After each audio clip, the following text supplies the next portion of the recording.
وفي الآخرة عذاب شديد ومغفرة من الله ورضوان وما الحياة الدنيا إلا متاع الغرور. Pada kesempatan malam hari ini, maka kita akan membahas sebuah judul tema pelajaran yang berharga dari kisah-kisah sebab-sebab kebinasaan umat terdahulu. Allah pernah mengutus para rasul sebelum Nabi kita Muhammad SAW. Di masa dulu juga ada umat manusia. Di sana pula ada para rasul. Sehingga rasul yang pertama adalah Nuh alaihi salam. Dan Rasul Nuh Allah Ta'ala utus untuk menyampaikan risalah kepada umatnya dalam tempo yang sangat panjang, 950 tahun. Tapi bagaimana keadaannya? Begitu banyak di antara umat kaum Nuh yang mereka tidak menerima dakwah Rasul Nuh. Apa yang terjadi? Maka itulah terjadinya banjir yang dahsyat di masa itu. Bahkan putranya Nuh pula karena ingkar kepada ayahnya, maka dia termasuk yang Allah tenggelamkan dengan banjir yang amat dahsyat. Demikian pula di sana ada Rasul Ibrahim dan masih banyak lagi di antara para rasul yang ada. Maka oleh sebab itu, di antara sifat seorang yang bijaksana adalah bercermin dari sebuah pengalaman. Bahkan itu pula adalah salah satu sifat seorang mukmin. Sungguh indah wejangan Rasulullah SAW saat beliau bersabda, La yultaghul mu'min min hujjin wahidin marratain.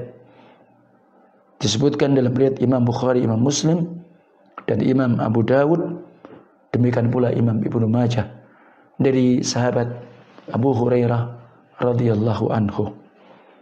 Kata Rasulullah, tidaklah seorang muslim tersengat sebuah binatang yang berbisa dari satu lubang sebanyak 2 kali. Dengan kata lain, tatkala seseorang pernah terjatuh dalam lubang, maka dia tidak akan mungkin jatuh pada lubang yang sama. Demikian di antara wejangan Rasulullah SAW. Di antara isi kandungan Al-Quranul Karim, maka sampai di sana Allah sebut ada surat Al-Qasas tentang kisah-kisah umat yang terdahulu, yang dengannya kita bisa mengambil ibrah, kita bisa mengambil pelajaran. Tentu bagaimana sebab-sebab mereka dihancurkan oleh Allah, dibinasakan oleh Allah Tabaraka Ta'ala. Sungguh di dalam kisah-kisah umat yang terdahulu, maka tentu adanya ibrah yang sangat mendalam dan adanya sebuah renungan yang akan senantiasa menggentarkan, yang akan menggentarkan hati-hati seorang yang beriman, yang tentu bagi mereka orang-orang yang diberikan kehidupan oleh Allah, generasi ke generasi setelah mereka. Bagaimana tidak bahwa kisah-kisah kehancuran tentang keadaan umat yang dahulu diuraikan, diabadikan oleh Allah di dalam Al-Quranul Karim. Dan Allah Ta'ala memberikan peringatan kepada umat ini sebagaimana umat akhir zaman, yakni umat Muhammad sebagaimana kita, dengan nasihat yang tentu sangat menyentuh dan sangat menggentarkan hati. Perhatikan, Allah Ta'ala menyebutkan dalam Al-Quranul Karim semisal di dalam surat Al-Hajj dalam surah Al-Hajj pada ayat 45 dan ayat 46 yang berbunyi ayatnya, a'udzubillahi minasyaitonirrajim, faka'ayyim min qaryatin ahlaknaha wa hiya zalimah fahiya khawiyatun ala urushiha wa bi'rin mu'attalah wa qasrin mashid afalam yasiru fil ardi fatakunu lahum qulubun ya'qiluna biha aw adhanun yasma'una biha fa innaha la ta'mal absar walakin ta'mal qulubul lati fis sudur. Kata Allah, maka berapa banyak dari negeri-negeri yang kata Allah ahlaknaha, negeri-negeri itu telah kami binasakan, kata Allah, kami telah hancurkan, yaitu penduduknya. Wahia zalimatun. Sebab apa? Bahwa generasi-generasi negeri-negeri yang terdahulu Allah binasakan, dan ternyata Allah binasakan mereka. Wahia zalimah, sebab mereka zalim. Sebab mereka zalim, menempatkan sesuatu tidak pada tempatnya semestinya. Kemudian fahiya khawiyatun ala urushiha, sehingga bangunan-bangunan yang tinggi yang mereka telah buat maka runtuh rata dengan bumi. Wa bi'rin mu'attalah, demikian pula betapa banyak pula sumur-sumur yang telah mereka buat yang menjadi penghidupan mereka. Air yang dibutuhkan oleh manusia ternyata ditinggalkan pula oleh mereka.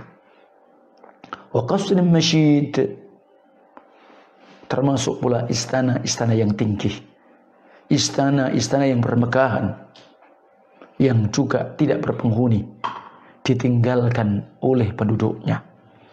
Sebab apa? Ahlaknaha, kata Allah, kami binasakan, hancurkan mereka. Sebab apa Allah hancurkan mereka? Sehingga seluruh apa yang mereka miliki, yang mereka sukai, sehingga demikian bangunan-bangunan runtuh, sumur yang jernih dibutuhkan manusia ditinggalkan. Demikian pula istana-istana yang mencakar langit, itu pula kosong dari penduduknya, sebab mereka zalim. Afalam yasiru fil ardi, apakah maka mereka tidak berjalan di muka bumi? Artinya apa? Mereka tidak mengadakan sebuah riset. Tidakkah mereka mengambil sebuah pelajaran? Fatakunu lahum qulub ya'qiluna biha, yang mana mereka, yang Allah Tabaraka Ta'ala berikan hati. Hati ini mestinya menjadi bekal, yang dengan hati itu ya'qilun, mereka bisa memahami. Allah membahasakan dengan qulubun ya'qilun, artinya hati itu diberikan oleh Allah kepada hambanya, tentu adalah hati yang sehat, hati yang selamat, hati yang fitrah, maka bisa untuk memahami sebuah kebenaran, bisa untuk menerima kebenaran. Aw adhanu yasma'una biha, ataukah mereka sebenarnya diberikan oleh Allah berupa telinga, yang dengan telinga itu mereka juga bisa mendengar peringatan-peringatan Allah. Maka Allah katakan fa innaha la ta'mal absar, maka sesungguhnya bukanlah mata itu yang buta, walakin ta'mal qulubul lati fis sudur, dan yang buta itu adalah hati-hati mereka yang ada di dada. Perhatikan hadirin jemaah yang mulia. Maka di sini Allah Ta'ala dengan ayat ini agar orang-orang yang beriman dengan Al-Quranul Karim, kalamullah, yang di dalamnya bisa dijadikan sebuah pengalaman yang indah, pelajaran yang berharga, kisah-kisah umat-umat yang dahulu begitu mereka memiliki keadaan secara materi luar biasa, ternyata mereka kemudian dibinasakan, dihancurkan oleh Allah karena sebab mereka zalim. Sehingga zalim itu lawannya adalah adil. Zalim yang pertama sebab seseorang zalim kepada Rabbnya, zalim terhadap dirinya, dan zalim kepada sesamanya. Zalim kepada Allah, kezaliman yang amat besar. Berarti dia menyekutukan Allah, dia kufur kepada Allah. Artinya semestinya Allah satu-satunya Rabb, sebagaimana fitrah hati yang benar yang mestinya diibadahi semata. Tidak ada sesembahan selain Allah. Tapi ternyata justru dia menyembah kepada selain Allah, berdoa kepada selain Allah, menyandarkan dirinya kepada selain Allah. Mereka meminta bantuan pertolongan kepada selain Allah. Mereka minta rezeki kepada selain Allah. Mereka minta keselamatan juga kepada selain Allah. Demikian keberadaannya justru kepada makhluk-makhluk yang mereka tidak memiliki apapun. Demikian pula kezaliman terhadap dirinya. Bukankah Allah Ta'ala ciptakan dia di atas fitrah? Allah sempurnakan asal penciptaan dia. Allah pula muliakan dia di atas seluruh makhluknya. Yang semestinya hati itu dibersihkan sebagai fitrah untuk tetap kembali kepada tauhid. Tapi justru sebaliknya, justru dia kotori dengan kemaksiatan kepada Allah Azza wa Jalla. Qad aflaha man zakkaha wa qad khaba man dassaha. Sungguh beruntung, berbahagia orang yang membersihkan jiwanya. Sungguh merugi dan akan menyesal orang yang mengotori jiwanya dengan kezaliman dan termasuk menzalimi dirinya. Zalim kepada sesamanya. Bagaimana dia mengambil hak saudaranya? Bagaimana dia merendahkan martabat saudaranya? Bagaimana dia pula mencaci maki saudaranya? Bagaimana dia menumpahkan darah saudaranya? Ini di antara sebab-sebab yang menjadi orang itu orang yang bangkrut. Walaupun mungkin dia orang-orang yang memikul pahala kebaikan yang bagaikan gunung, tetapi karena dia zalim kepada sesamanya dan dia tidak sempat meminta maaf dan bertobat, akhirnya dia bertemu dengan Allah, maka pahala kebaikannya habis karena banyak orang menuntut dia. Na'udzubillahi min dzalik. Perhatikan hadirin jemaah yang mulia, maka inilah di antara sebab-sebab umat-umat yang dahulu sehingga rasanya tidak berarti apa yang dimiliki berupa materi ini dikala dia kemudian zalim sebagaimana zalim yang disebutkan tadi. Allah Ta'ala juga beritakan sebagaimana di dalam Al-Quranul Karim pada surah Al-A'raf pada ayat 100 dan 102 yang berbunyi ayatnya, awalam yahti lil ladzina yarithuna al-ardha min ba'di ahliha allau nasha'u asabnahum bidhunubihim wa natba'u ala qulubihim fahum la yasma'un. Kata Allah Ta'ala, ataukah mereka belum jelas? Artinya menjadi itu sebuah bimbingan dengan bahasa awalam yahti bagi orang-orang yang mereka menjadi pewaris suatu negeri. Sesudah penduduk negeri itu Allah lenyapkan. Jadi awalam yahti lil ladzina yarithuna al-ardha min ba'di ahliha.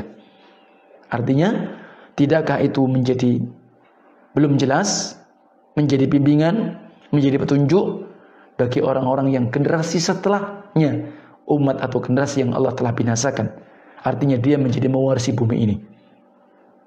Kata Allah, allau nasya'u asabnahum bidzunubihim, bahwa seandainya bukan karena kehendak kami, kemauan kami, maka kami pun akan binasakan mereka dengan sebab dosa-dosa mereka.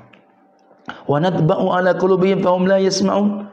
Kata Allah, kami kunci atas hati-hati mereka sehingga mereka tidak bisa mendengar. Tilkal qura naqussu 'alaika min anba'iha. Kata Allah, demikianlah negeri-negeri. Kata Allah Tabaraka Ta'ala, adalah negeri-negeri yang telah kami binasakan itu. Dan kemudian kami kisahkan bagaimana tentang berita-berita keadaan mereka. Jadi Allah kisahkan, Allah ceritakan. Walaqad ja'atkum rusuluhum bil bayyinat wa ma kanu liyu'minu bima kadzdzabu min qabl. Dan sungguh kata Allah, pada telah datang kepada mereka para rasul utusan kami kepada mereka dengan membawa bukti-bukti kebenaran, dengan membawa mukjizat. Ya, famakanu liyu'minu bima kadzdzabu min qabl. Ya, maka ternyata bahwa mereka tidaklah beriman. Ya, tidak beriman. Sebagaimana Allah sebutkan demikian. Ya, jadi bahwa mereka disebutkan oleh Allah Tabaraka wa Ta'ala tidaklah beriman kepada sesuatu yang telah mereka dustakan sebelumnya. Artinya umat pun yang dahulu mendustakan para nabi dan rasul. Tapi ternyata juga mereka tidak mau beriman pula telah datang kepada mereka para rasul. Kadzalika yatba'ullahu ala qulubil kafirin. Demikianlah kata Allah, Allah telah mengunci mati atas hati-hati orang yang kafir. Wa ma wajadna li aktsarihim min ahad wa in wajadna aktsarahum lafasiqin. Kata Allah Tabaraka Ta'ala, demikianlah, dan kami tidak mendapati kebanyakan mereka memenuhi janji. Barakallahu fikum. Kita sebelum terlahir di muka bumi ini sudah ada ikatan janji dengan Allah. Banyak disebut dalam surat Yasin. Demikian pula disebutkan dalam surat Al-A'raf. Artinya kita telah berjanji kepada Allah Tabaraka Ta'ala akan bersaksi, mengimani Allah Tabaraka Ta'ala, menjalankan syariat Allah Tabaraka Ta'ala. Ya, tapi kenyataannya demikian. Kata Allah, sesungguhnya kami mendapati bahwa kebanyakan mereka adalah orang-orang fasik. Nah, apa itu fasik? Orang-orang fasik disebut fasik itu orang yang keluar dari ketaatan kepada Allah setelah mereka itu tahu tentang kebenaran, tentang dalil, tentang ilmu. Jadi mereka keluar dari taat, tidak mentaati dalil yang diketahui dari kebenaran, maka itu adalah fasik. Dan itulah keadaan mereka. Apa bukti tadi? Kata Allah, sungguh telah datang kepada mereka para rasul yang membawa bukti-bukti kebenaran. Tapi justru apa? Mereka tidak mau mengimani. Nah, itu sebabnya. Sudah tahu Rasul ini membawa bukti kebenaran, tapi mereka tidak mau menjalankannya. Itulah fasik. Sama keadaan orang-orang di masa-masa kita, di keadaan umat Muhammad, sudah tahu ini dalil, Quran, Sunnah, ini kebenaran, tapi mereka langgar. Mereka justru apa? Tidak mengikuti dan mentaati. Maka itu adalah fasik. Dan itulah keadaan Allah Tabaraka Ta'ala, sebab apa? Hancurkan, lenyapkan mereka. Pertanyaannya, apa kira-kira juga kita mau nasibnya sebagaimana mereka? Tentu jawabannya la abadah. Demikian pula Allah Tabaraka Ta'ala juga beritakan dalam Al-Quranul Karim. Semisal pada surah Yunus pada ayat 13 dan 14. Allah berfirman, "Walaqad ahlaknal quruna min qablikum lamma zalamu وجاءتهم رسلهم بالبينات وما كانوا ليؤمنوا كذلك نجزي القوم المجرمين ثم جعلناكم خلائف في الأرض من بعدهم لننظر كيف تعملون." Dan sungguh kata Allah, kami telah binasakan generasi-generasi sebelum kalian. Jadi ternyata sebelum kita ada banyak generasi. Lamma zalamu, tatkala mereka zalim. Wa ja'atkum rusuluhum bil bayyinat, telah datang kepada mereka generasi-generasi sebelum kalian Allah binasakan karena mereka zalim, sementara telah datang kepada mereka para rasul yang membawa bukti-bukti kebenaran. Wa ma kanu liyu'minu, dan ternyata mereka tidak mau beriman. Kata Allah, demikianlah kami balasi kaum mujrimin yang melanggar rambu-rambu aturan-aturan Allah yang dibawa oleh para rasul. Thumma ja'alnakum, kemudian kami telah jadikan kalian kita ini khalaifa fil ardh. Nah, min ba'dihim, kita menjadi khalifah Allah di muka bumi ini setelah mereka. Linanzura kaifa ta'malun, agar kami memperhatikan bagaimana nanti kalian berbuat. Hadirin jemaah yang mulia, kita ini sebagai khalifah Allah di muka bumi ini. Artinya apa? Pengganti generasi-generasi yang dulu Allah telah binasakan sebab kezaliman mereka. Berarti kalau kita hari ini dijadikan Allah khalifatullah fil ardh, yang hari ini, dan Allah tadi linanzura kaifa ta'malun, agar kami memperhatikan bagaimana perbuatan kalian, apa sama enggak dengan mereka. Kalau sama saja, ya Allah akan ganti khalifah yang lebih baik lagi. Ya.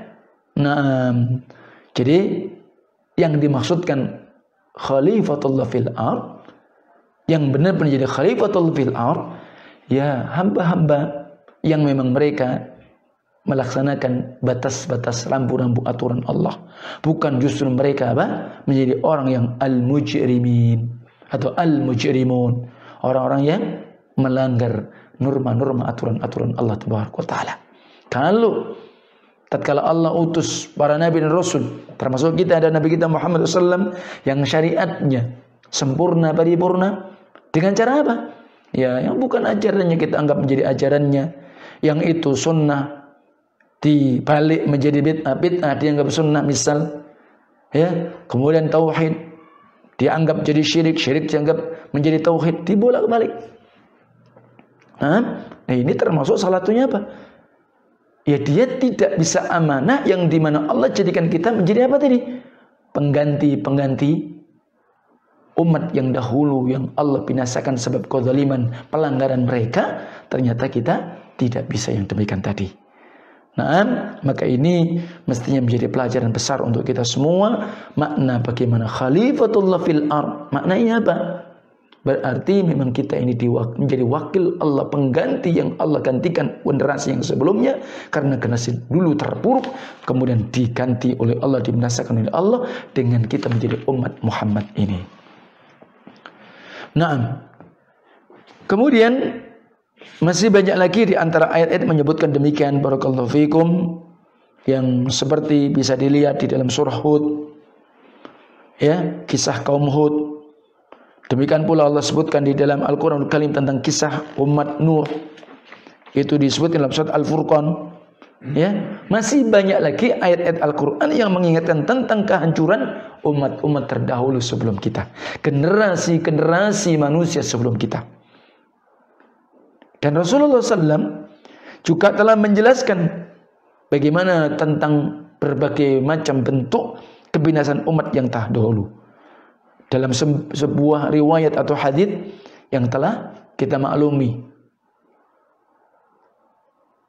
Nah, karena begitu pentingnya bagaimana kita bisa mengambil pelajaran yang baik dari sebab-sebab kebinasaan dihancurkan umat terdahulu, maka sebagaimana tadi pesan dan nasihat Rasulullah SAW, tidak mungkin bahwa seorang mukmin itu bahwa dia itu jatuh dalam satu lubang 2 kali, atau dia disengat oleh binatang buas dalam satu lubang 2 kali.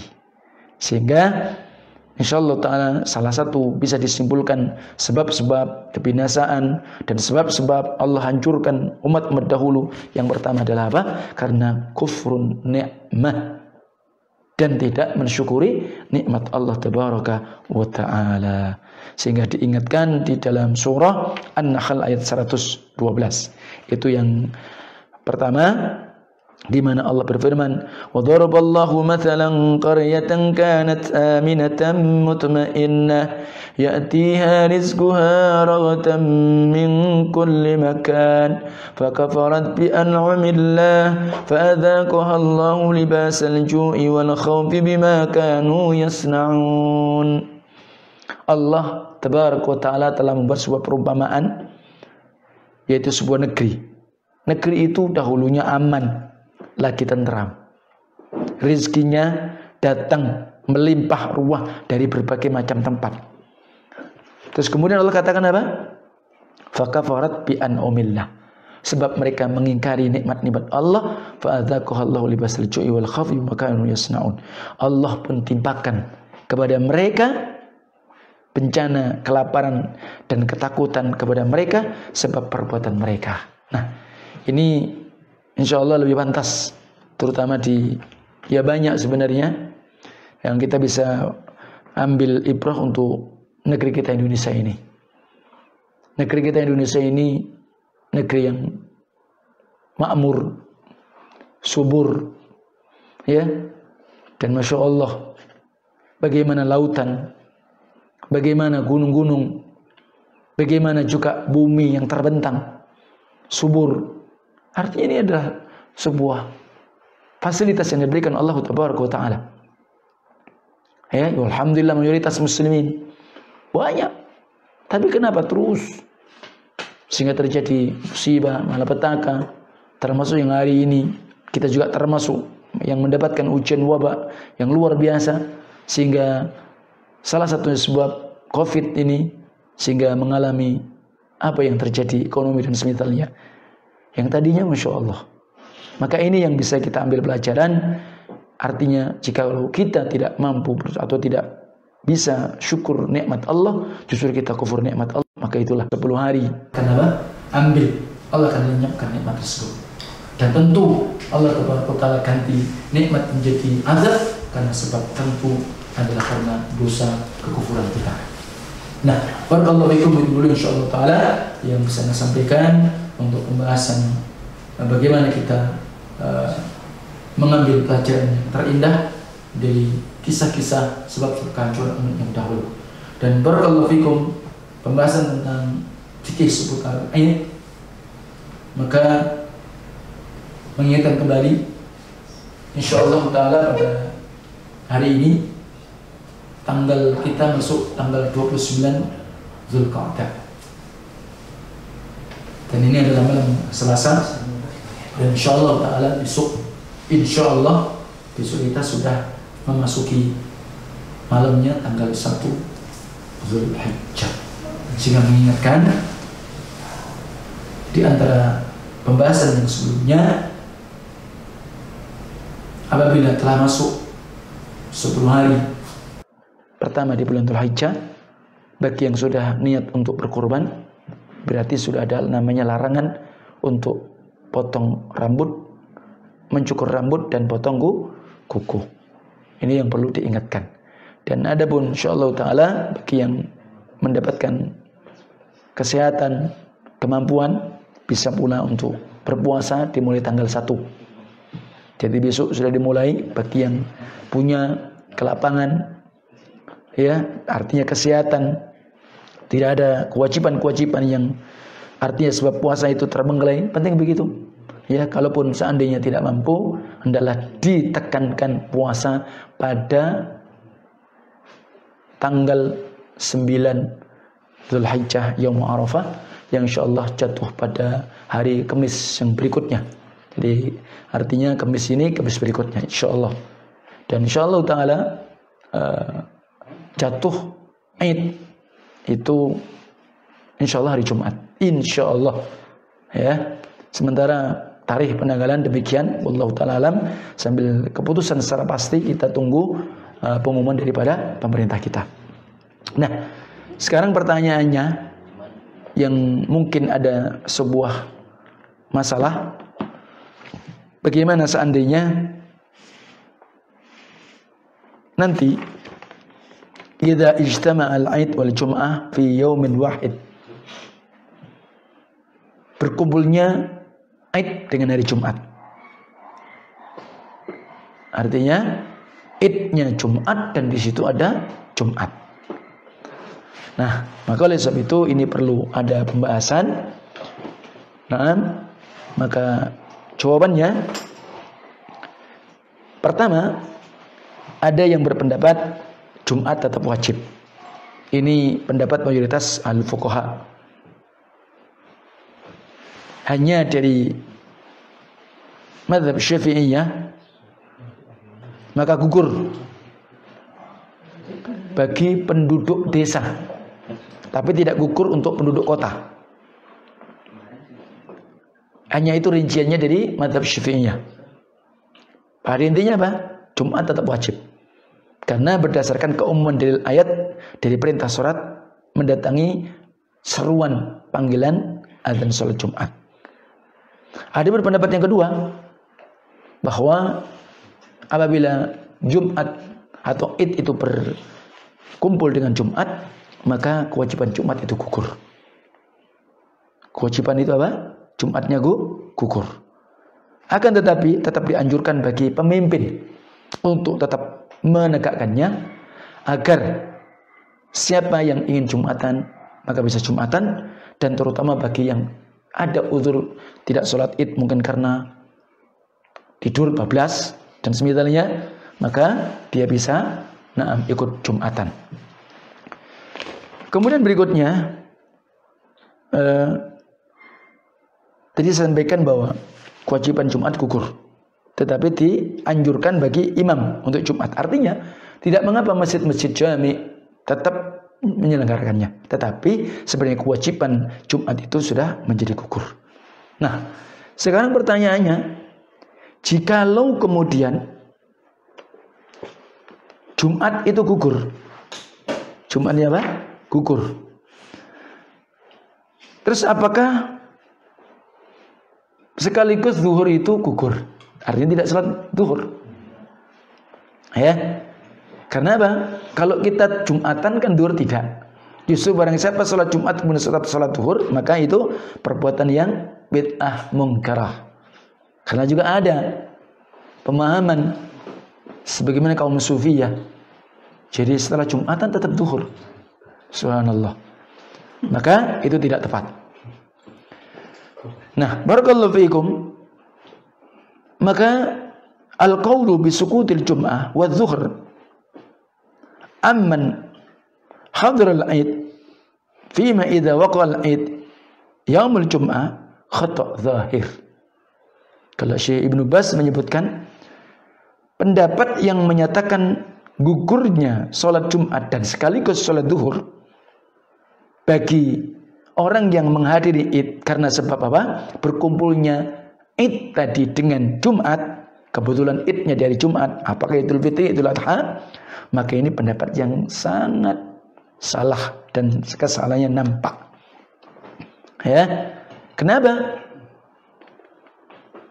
Sesungguhnya Allah Azza wa Jalla mewajibkan hambanya itu sholat 5 waktu sehari semalam, dan itu menjadi kesepakatan kaum muslimin. Nah, adapun yang kelima diantaranya di hari Jumat, yaitu sholat Jumat. Hari Id apabila mencocoki atau bertemu dengan hari Jumat, maka berarti ya masuk. Kenapa? Karena Allah Taala mewajibkan sholat Jumat, maka berarti setelah sholat Jumat tidak ada kewajiban zuhur. Akan tetapi karena sebab berkumpulnya dua Id, maka tidaklah kemudian tatkala gugur kewajiban Jumat menjadi gugur zuhur. Ya, maka demikian. Nah, seandainya sholat zuhur itu gugur bagi orang yang menghadiri sholat Id, ya, karena sebab berkumpulnya dua Id tadi, tentu Nabi mengingatkan untuk yang demikian tadi. Ya, nah, tatkala Rasul memberikan keringanan tidak Jumatan karena sudah sholat Id, karena Id berbarengan dengan Jumat bagi yang menghadiri sholat Id, maka ternyata tidak disebutkan dalil yang nampak akan gugurnya sholat zuhur. Ya, jadi demikian tadi. Adapun ada riwayat bahwa kisah yang disebutkan oleh Ibnu Zubair radhiyallahu anhuma, dia sholat Id, kemudian setelah itu tidak keluar kepada manusia. Setelah itu untuk sholat Jumat, dan juga kemudian disebutkan tidak sholat zuhur. Maka ini dibawa pemahaman apa? Annahu qaddama sholatul Jum'ah, dia telah menyebutkan sebagaimana Jumat tadi. Waqtafa biha, karena dia telah barakallahu fikum, jadi dia setelah salat Id dan gugurnya kemudian salat Jumat, maka telah cukup Id tadi dan zuhur. Au ala annahu i'taqada anna al-imam fi dzalika al-yawm ka ghairi la yalzimu al-khurud li ada'il jum'ah bal kan yusalli fi baitihi adh-dhuhr. Kalaupun kemudian Ibnu Zubair tidak hadir untuk sholat Jumat karena sudah sholat Id, bukan berarti kemudian beliau tidak sholat zuhur, bisa dia sholat zuhur di rumahnya. Kesimpulannya, sholat zuhur tetap ditunaikan jikalau dia itu tidak menghadiri sholat Jumat karena keguguran dia atau gugurnya sholat kewajiban Jumat tadi karena sebab dia paginya telah sholat Id. Adapun di masa-masa kita, wallahu ta'ala alam, apakah kita bisa sholat Id sebagaimana nanti di lapangan, wallahu alam. Ya kita berdoa, mudah-mudahan karena Id itu adalah syiar, semoga nanti mendapatkan kemudahan bisa sholat sebagaimana bagaimana keadaan semestinya bagi kaum muslimin bisa merayakan, ya. Jadi hari Id, terutama Idul Adha ini, apakah itu di masjid ataupun di lapangan.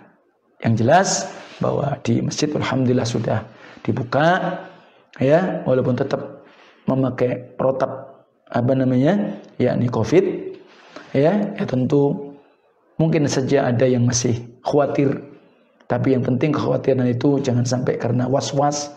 Kalau was-was minasyaiton, tapi kalau kekhawatiran dia sangat kuat karena memang di daerah dia itu memang betul-betul masih terjangkit yang luar biasa, ya tidak mengapa dia untuk tidak hadir. Adapun kalau kemudian karena semata-mata was-was dan daerah dia itu sudah aman, ya dia berusaha untuk sholat di masjid dan tetap dengan protap sebagaimana Covid yang ada tadi. Dan insyaallah ta'ala di masjid-masjid untuk tahun ini tetap sholat Id insyaallah. Adapun di lapangan, wallahu ta'ala alam. Nah, sehingga kesimpulannya, apabila nanti Allah takdirkan pada tahun ini Idul Adha itu berkumpul dengan dengan Jumat 1-2 Id, maka kewajiban Jumat memang gugur, akan tapi tidak sekaligus bahwa zuhur itu gugur, tetap dilakukan di rumah masing-masing. Wallahu alam. Itu dulu insyaallah taala, semoga bermanfaat, dan insyaallah kita akan bahas untuk fikih Id untuk pertemuan berikutnya insyaallah.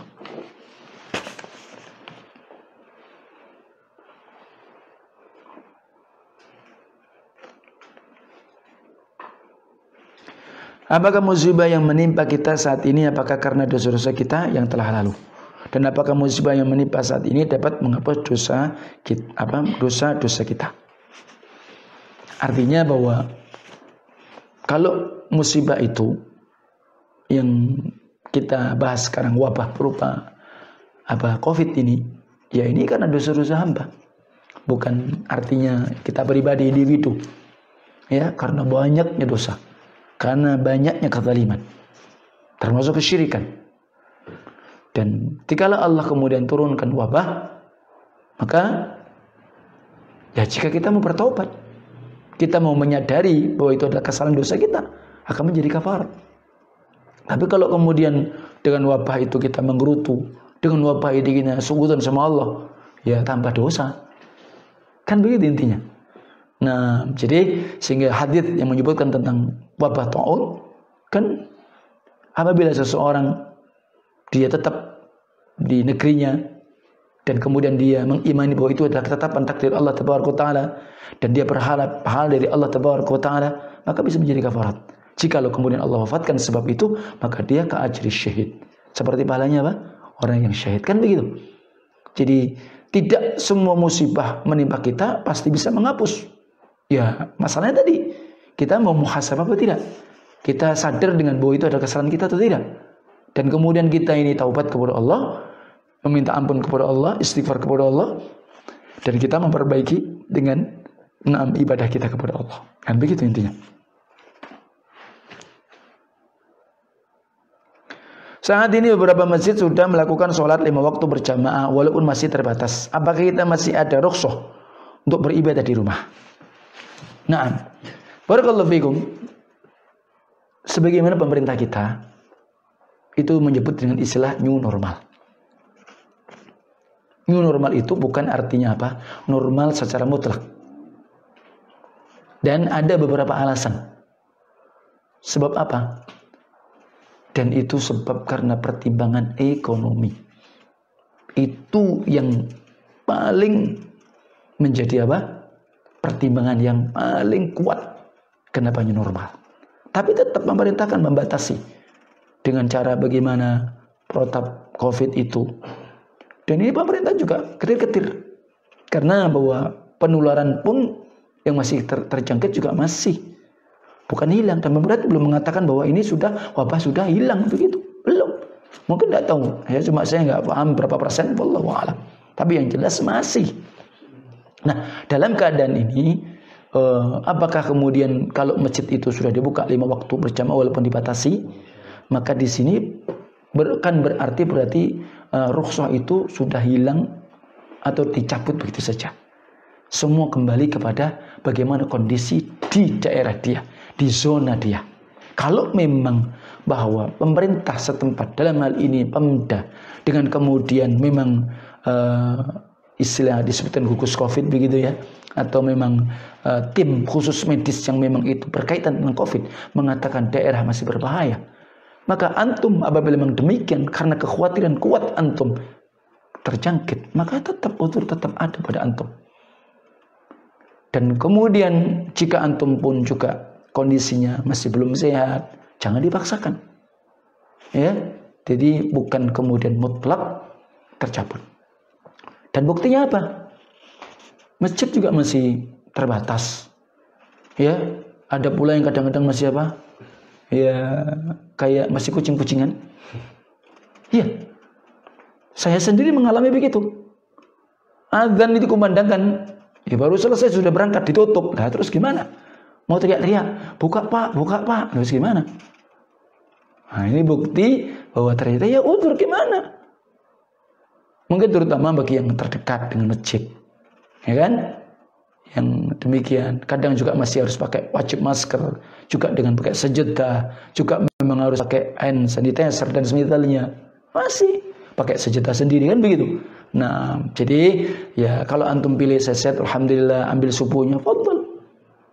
Ya, Jumatnya, fadhal. Tapi kondisi antum sehat. Ya, kalau sudah merasa jebres-jebres, bersin, batuk, pilek, jangan dipaksakan. Kenapa? Kondisinya beda. COVID ini kadang orang lihat sehat, ternyata reaktif. Wallahu a'lam. Jadi ya, jadi belum mutlak sampai pemerintah mengatakan apa? COVID sudah hilang. Alhamdulillah. Itu pun uzur kalau antum kondisinya sakit, ya tetap ada uzur toh. Iya. Jadi seperti itu. Nah,